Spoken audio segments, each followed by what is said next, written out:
ताज्या बातम्यांसाठी ABP माझाला subscribe करा आणि बेल आयकॉन प्रेस करा। आता आम्ही तुम्हाला जी बातमी दाखवणार आहोत, जी गोष्ट दाखवणार आहोत, ती गोष्ट आहे पुण्याची। पुण्यातील नाईक कुटुंबियांची। कुटुंबातील एका सदस्याला चीनवरून भारतात परत घेऊन येण्यासाठी या कुटुंबानं तब्बल 7 लाख रुपये खर्च केले। 10 महिन्यांच्या प्रतीक्षेनंतर हा सदस्य त्यांच्या घरी परतलाय। कोण आहे हा सदस्य पाहूयात।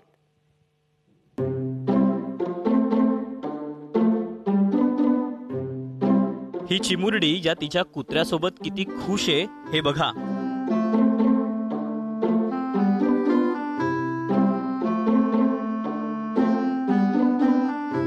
हा कुत्राही अगदी मजेनं तिच्यासोबत खेळतोय। पण या दोघांनाही हा आनंद मिळालाय 10 महिन्यांच्या प्रतीक्षेनंतर, आणि तेही तब्बल 7 लाख रुपये खर्च केल्यानंतर। नाईक कुटुंबासाठी काळजाचा तुकडा असलेला हा त्यांचा लिओ।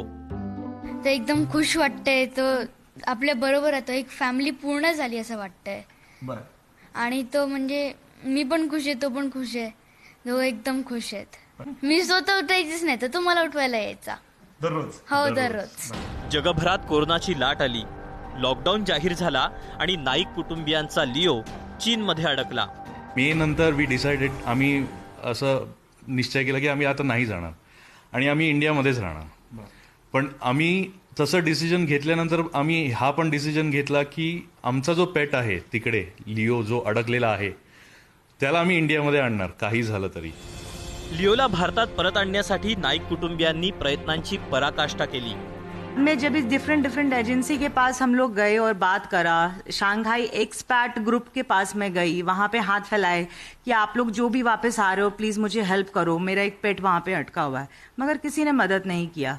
बाद में बहुत सारे इंडियंस जो रिपैट्रिएट हो रहे थे, जिनकी जॉब चली गई थी, जो वापस लौट रहे थे, वो अपने बैगेज में एक्स्ट्रा कार्गो करके उसको ला सकते थे, क्योंकि वहाँ पे 7 साल 8 साल रहे थे, बट किसी ने मदद नहीं किया।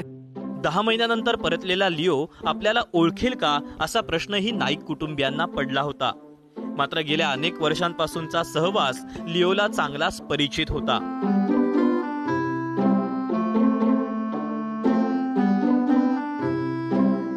त्यामुळे लिओ परतल्यानं नाईक कुटुंबियांच्या चेहऱ्यावरचा आनंद अगदी ओसंडून वाहत होता।